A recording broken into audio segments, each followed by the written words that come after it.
Ndị ba ekenekwenụ m unu. Asị m ka ụbọchị nketa mana na anyị na mma. Anyị si ka nke onye chikwelu ya zelụkwa. Anyị dịka o si dị, ihe a bụ Eastern News 24 ka anyị si were wetara onye bụ ozi. Unu je gị n'ugbu a n'iru akwụkwọ gbasata maka ya bụ ife na-ada na-akpọtụ na the old Eastern region ka anyị na-akpọ Biafra land, and ife na-eme na mba ụwa dị iche iche, and ife na-eme n'obodo a. Alright, ozi eji maka ya wee bịa bụ according to the Biafran activist weta ya bụ ozi as he quote. Breaking news. Israeli Prime Minister Benjamin Netanyahu openly support Biafra agitation and restoration at UN as Tinubu government and Shettima panics. Here the news in details. Alright, this news but according to the Biafran activists with the boss biko kawapon also with the bifeni rock gesia. Over to you. There were 20. That is my own family members. I'm not talking about any other thing. That is my own family members. This is my store. Those shops are my stores. Those places are being burned. Please walk. Those places, this place is being burned. Here and up, my house is up there. That place also is burned. And the store where I pack my goods, I store my goods everywhere has burned. They burned my clothes, they burned everything, they burned our food, all my family members. What we came out with is our clothes, what we wear. And I, standing here, this is what I came out with. And this is the only thing that I have. There's no anything with me.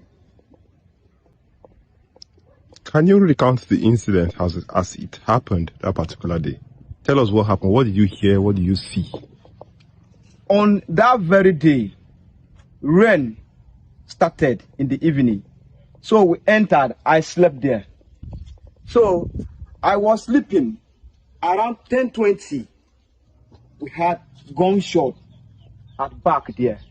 So before we could notice that something is happened, Fulani men, they entered this place. How are you sure they are Fulani men? Because they were speaking and I was inside the room and I heard them clearly.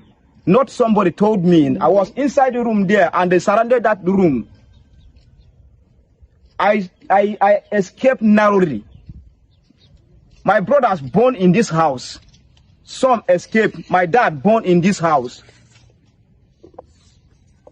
Thank you. Enough is enough. We are here. Enough is enough. Thank you. They are playing politics with people's lives. They come us into this ground with that armor, with that ammunition. We have to cop this very particular area within a tinkle of a second. I know what kind of us can do.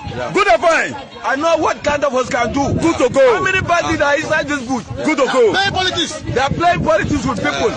Big men are eating money at the above there. Saying that we should not even do that we should not go after them. That is for me. Okay. This is the full information for you people. Thank you, thank you, thank you. Thank you. Thank you. You spoke well. Yes. Yes, I will appreciate you. Yes. Big time. I'm not a coward. Shettima is rallying around talking about peace. Is there any peace in Nigeria? Shettima is just talking about Palestinian and Israel. He's not talking about Nigeria, north, east, southwest, southeast, northwest, insecurity going on in the northern region. No, he's much concerned about entering United Nations Security Council or whatever without thinking about what is happening in Nigeria, not even bending the attention of United Nations, member nations of UNO, to at least understand that Nigeria is needed help. Especially insecurity escalated in the north, escalates in the southwest, southeast, everywhere. But Shettima is talking about multilingual, multi-dimension of whatever. See, let me tell you, meeting Secretary General of United Nations, you should download him with all information necessary about what is going on in northern Nigeria, security-wise. There is no security in the entire north. ISIS, Al-Qaeda, Mahmouda, Al-Shabaab, Boko Haram, they have virtually taken over the whole north. Pitch their cells and tents in the forest, in most of the remote area, where we have border with Niger, Chad, Cameroon. I don't understand. Northern Benin Republic, they are there because Al-Shabaab, ISIS, and Boko Haram, they have joined forces and fighting seriously in the Sahel countries. And Nigerian North northern region are sharing border with the Sahel. So the security apparatus of the north has, absolutely collapsed. This is, called for loss and loss of concern. Not going to UN summit and begin to talk about Israel and Palestine while your country is in war. Nigeria is in war now. We are at serious war for how many years now? Internal conflict, which of course even America has come and left. Britain has come and absconded. We are looking towards Israel now to know if Israel could help us to fight, insecurity in Nigeria. So we don't know why Shettima is just, clamoring for multilingual and that summit, United Summit at New York Secretariat, is an opportunity for Shettima to actually open up to the world that Nigeria is needed help. That in no distant time, Nigeria is to be overrun by bandits, Boko Haram, headers, Fulani militias that are exuding from Sahel countries into northern Nigeria. This is an objective, priorities. He should have prioritized Nigerian insecurity during the summit. No matter of talking bilingual, multilingual, where does which unity? There's no unity in Nigeria. Are we unified in Nigeria? We are not united in Nigeria here. What is he talking about unity? Nobody is unified here. He's against to support which kind of support? See, listen.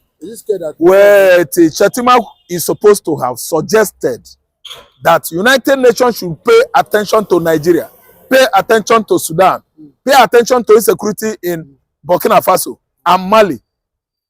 Terrorists have actually run over the whole Sahel countries, and they are exuding in their large numbers into Nigerian contraption. That should have been a major objective of Shettima's trip to United Nations Secretariat, New York. Not going to talk about what doesn't matter, tribal issue, discussing it with Guterres, the United Nations Secretary General. So what I'm trying to say is that is the ailing issue, prevailing issue in Nigeria, not insecurity.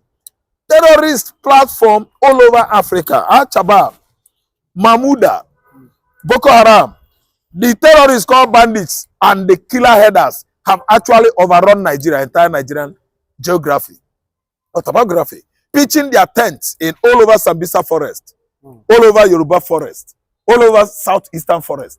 They are everywhere. What? Killing farmers, communities and villages. Remote places in Benue are now sleeping with their one eye open. Because of what? Terrorists. Just last week, this weekend though, 16 were killed in Kwara State by gunmen instead of terrorists. They bent Nigerian journalism to write gunmen. Who are gunmen? They even killed village head. That's Aidoba or Bale was among the villagers shot by these bandits or terrorists in Kwara. So what are we saying? We don't need to be hiding the truth. Here in Nigeria, we needed American help. Here in Nigeria, we needed Israel to come and help us. We need to tell the whole world that we are not even, at least protecting ourselves here. There is much work to do here. You don't need to go to United Nations meeting and start talking rubbish about bilingual. Which is bilingual? Anything multilingual, meaning many languages. Multi is many. Lingual has to do with language. He should stop speaking English language there. Hit the United Nations hard. Tell them where we needed help in this part of the world. Not to just go there, start the talk. Multilingual, multi-this, modern. Which modern? That's why they work on him and say, okay, don't do. You are talking about peace in Israel and Palestine while Nigeria is roasting. Is Nigeria not war? Is there no escalation of war here? Koko, very wonderful speech because his boss is wumbling and fumbling. When you talk about making or delivering oratory speeches, his boss could not have done that. So that's why we are clapping for him because he speaks better than his boss. His boss is ailing now. He could not go that kind of meeting. Being that freedom of information and expression, is against him over there. On getting to United States of America, they might lock him and jail him. That's why he sent Shettima. Okay. So let's forget that. Okay. But one of the things that the vice president said So he told the US Secretary General that that over 8 million are being paid allowance every month, alleviating them or taking them away, from poverty. Poverty, it is a lie. I have never heard that a household, any household in northern Nigeria receive 5 naira. I've never heard that any household in southwestern Nigeria has received 300 naira. South is where I come from. We depend on our sweat. Various industries, businessmen, entrepreneurship, private companies employing people in the southeastern Nigeria. Nobody is feeding Igbo man. Federal government has never sent 10 kobo to any Igbo man in the southeast. Anybody is telling you that they are sharing money, transferring money to household in Igbo land. That person is a pathological liar. Nobody is feeding anybody in Igbo land. The Igbo man works hard, fend for himself, establish his business, makes sales, survive by his own sweat. I'm telling you, government can never now. How much can does Nigeria have money? Nigeria does not have money more than Igbos. The Igbos are billionaires. They are better, on entrepreneurship. They are more enterprising than Nigeria. Nigeria is just a contraption that is busy stealing our commonwealth. They don't care for common man. They don't care for Igbo man. If anybody alleging, I think it's an allegation, empty one, that they are sharing money to households. Is not with Igbo household. It's without Igbo household. They don't. They are busy. We know them that are busy stealing the national wealth. In the centrality, they don't allow Igbo man to come closer to the national treasure. I don't know what to understand. The treasury bill or treasury account, the money that is owned by the entire country, are being siphoned and stolen by 2 persons. We know them now. Igbo man, how could you say such thing about Igbo man? Igbo man is never among them. Igbo man is never among them. We know the people they are that are siphoning money. And they have never been able to tell us that so-so household has been paid any amount of money. Shettima, he just gone to the meeting to tell lies. So don't mention Igbo man and don't tell me that household are sharing 800 billion. How much? When? Which index did they use to make the payment? Is it bank index? Is it NEPA bill index? Billing. Because wait, because if you pay ordinarily by lining people up, you have misfired it. You pay by using bank indexes. You use First Bank. First Bank will pay all their customers that are impoverished. If they say the money is for the poor, customers that are poor, banks would have known how much that enters, comes into the account of every individual. I don't know what to understand. That's how you study the index of poverty or poverty rate in any contraption like Nigeria. So how did they make the payment? Because I've been using UBA, I'm using Access Bank, I'm using OPay. I have never gotten 10 kobo for the first time. Nigeria has never given me akara or chin-chin. I'm the one that has been paying my tax, even as I'm going through my Facebook and WhatsApp. I'm paying federal government of Nigeria money. So federal government of Nigeria have never paid me 10 kobo. Don't say anything. They have not paid anybody 10 kobo. They only went to the meeting there, told all manners of lies against Nigerians. Nobody's paying anybody money in this country. It's a lie. Don't forget Pathological lies. Buhari did not pay anything. Most of the grants. Wait. Traders' money was siphoned. He was arrested. They caught him. He spent the money on his own. They caught him red-handed. That was how they implicated him, and it became irrelevant. I mean, Yemi Ochibanjo. Yes, a pastor that all of a sudden turned into a moronic politician. The way he was sharing traders' money was so wrong that they actually caught him. He was not caught. He was caught. That's why Tinubu Buhari administration rendered him inactive. He was not even partaking during Buhari administration because of traders' money. But we know that the VP positions most time, not too functional. Listen good, my brother. Anything has to rock. National House of Assembly, House of Rep, Ministry of this, Ministry of that. They are avenue from where our money are being laundered into overseas. The whole annual budget, they read it, but no implementation of all those constituency projects. Constituency projects will bring employmental establishments.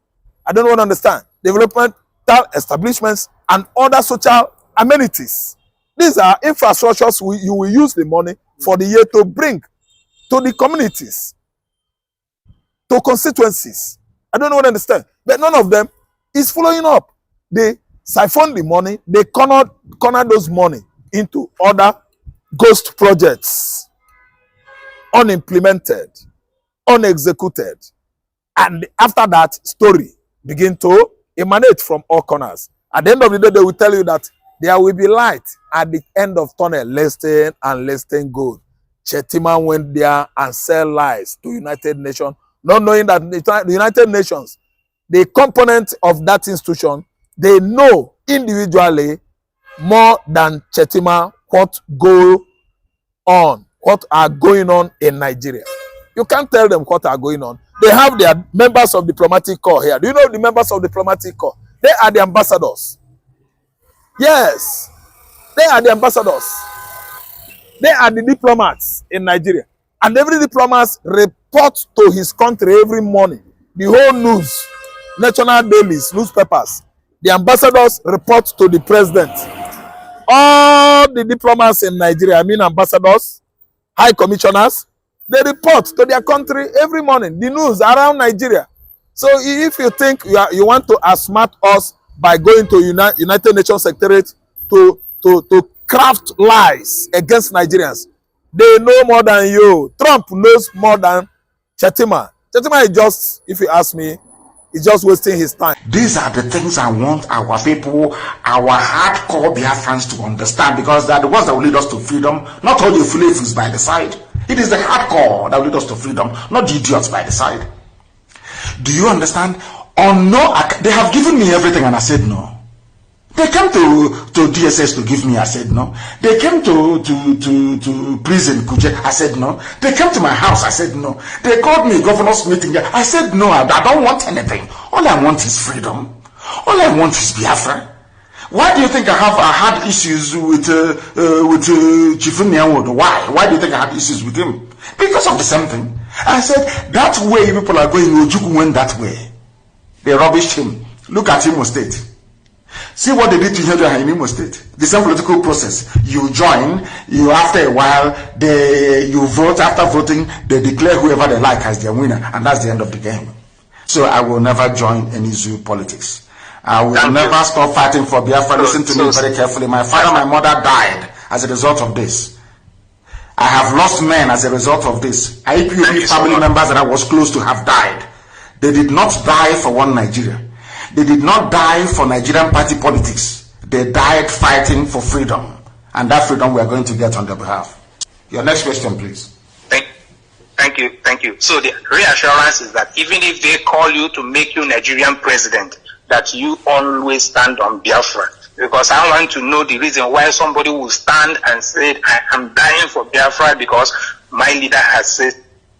So you have clarified that. So my second question. They gave me vice presidency. Go and ask DSS. They gave me vice. They said they will make me the vice president of the zoo. I should drop my agitation. This happened in October of 2015, and I said no, I won't drop it. Ask them. That was the day I gave them the advice about building railways, and they're now building railways everywhere. Ask them where that advice came from my meeting with DSS in Abuja, and I told them I don't want anything from them. Call them and ask them what is the problem. Now, why are they really, fighting for, to leave Nigeria? What is really the issue? Do you think that they are right? Do you agree with? Anyway, secessionist is just English that they actually well crafted to qualify an innocent man that agitates for self-determination. If you ask me, self-determination has nothing to do with secessionist. Secessionist is when you are not having it right, you are jumping the law. But self-determination is when you are following the process, the legal process, to at least detach your region from a faulty contraption which foundation was not properly structured. I don't know what to understand. The structuring of Nigerian nation or state is the reason why Kanu agitates for separation. Are you listening to me? So when Gumi is called coining out his questions and suggestions to Tinubu. Gumi is just being ludicrous, ridiculous, hilarious, because he actually knows the problem that brought about self-determination by Mazi Nnamdi Kanu. Agitation for self-determination is what is going on at Trade Fair. As Finder, they brought the whole modern edifice, shopping mall that the Igbos spent over how many billions. That is the same, more or less reasons Mazi Nnamdi Kanu is agitating for freedom of Igbo people. If you were at as Finder Trade Fair yesterday, an Igbo man, your mind will never be at rest, because we know that it's an oppression, social oppression, serious oppression of Igbo man going on across Nigeria. So you don't stop Kanu from questioning for what is his. It is fundamental right to see. Listen, many people that are more radical than Kanu, they are just lining up. Nigeria doesn't know what they have stepped into. Some persons say, let us stop him, or let us delay him so he dies. If he dies, you see somebody that is more resilient, more committed, someone that is more to sacrifice. They are coming, and that is when Nigerian politicians will know what they have done themselves. Because anywhere an Igbo man actually catches up with any one of them, if he lies come from Lagos Island, they will have handled you. What you did to Kanu, you will. I know whom we are. I'm an Igbo man now.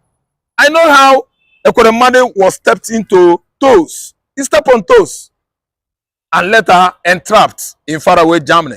Igbo man know they carry last.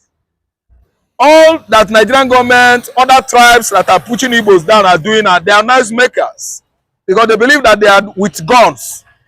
Guns.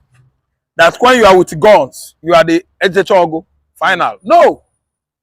Guns are not forever. I'm telling you.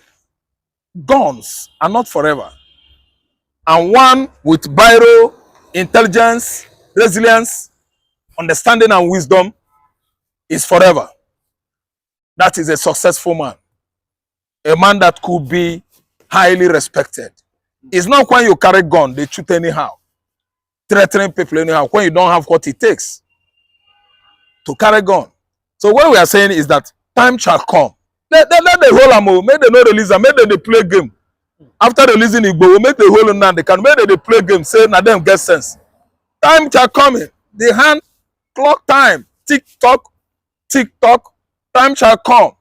When Igbo man will say enough is enough, everybody will see how it's gonna be. Remember that whatever has a beginning must have an ending. An end is coming. Because they think that after bringing Ohamadike down, no other person is going to take over from him. Not knowing that it has gone more than that. If you hold Ohamadike down, there are many more resilient, more resiliently committed Ohamadikes coming in rear, standing line up in row to take over from self-determination of emancipation or sovereign state of Biafra. So think not or ever that you have stopped Biafra when you are delaying the process, coming up with various dirty, ugly, hideous allegations against a man that has actually outsmarted you at the court level. Competent judiciary. Court of what? Competent judiciary. Extralegal rendition is an international crime. Nigeria is a criminal country. Supporting bandits, palling and romancing Fulani headers terrorists is an international crime. They are committing all manners of crime and yet pointing at Mazi Nnamdi Kanu that is the one. God is coming after them. Nemesis is it. And when international communities will finish their preparation to make sure that this place doesn't escalate in Africa, Kanu will come out. Failure to do so, there are many Kanus, many Ohamadikes are warming up. Nigeria thinks that is the only contraption or nation that is incurable. Biafra is impossible, incorrigible, and Biafra is paranoid. You can't hold Biafra. We are too hot to hold too cold to handle. Kanu is when a little fowl perched on a rope that is meant for spreading of clothes. It dances with the rope. The rope dances. Two of them begin to dance. Egu, egu ndemo, egu, egu surugade. They will start to dance. Egu surugade. Actually, Nigeria is yet to understand that surugade bu egu ndemo kobo is a dance of the spirit. So Kanu actually has won, and he's still winning. It is high time the Nigerian state understand the impregnability of Mazi Nnamdi Kanu's legal team, his persons, yes, indefatigable Mazi Nnamdi Kanu's intelligence, undisputable law abider, good lawyer. I believe he is an international lawyer.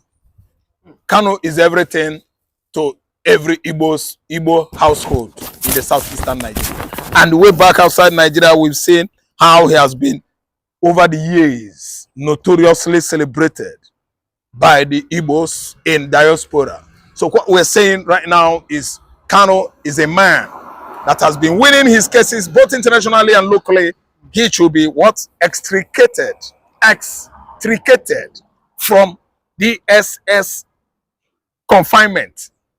What are they doing right now? They are delaying him while he is ailing in there when he comes out so that he will die. That is the plan of federal government of Nigeria. But if Mazi Nnamdi Kanu die, we are not going to keep our finger crossed when if anything wrong happens to Mazi Nnamdi Kanu, we are not backing down from taking what is ours.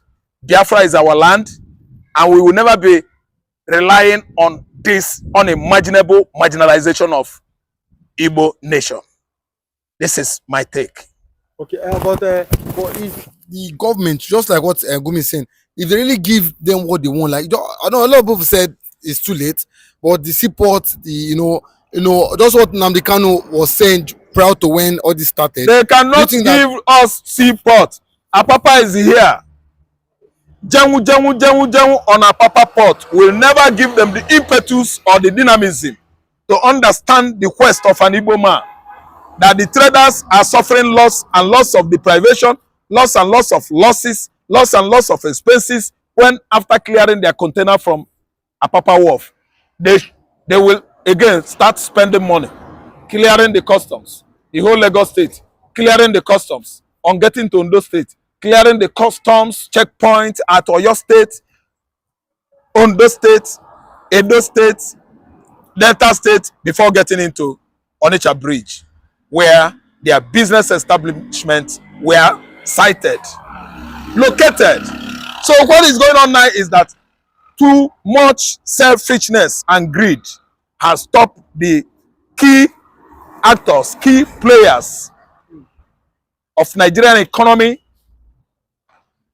to understand. Ndị be anyị ngwadalụ niile nụ dịka unu si wee sola n'iru akwụkwọ n'ihe nke anyị na-eme na Eastern News 24. Ka efi were ikwu gbasata maka ya bụ ife ndị a niile nụ n'iru akwụkwọ n'ụbọchị uhuruchi nke taa. Ka efi wee ikwu gbasata maka ya bụ ife drọpụrụ ife iche n'ụdị nke gị ngwa nke mesịa na ụmụnne m.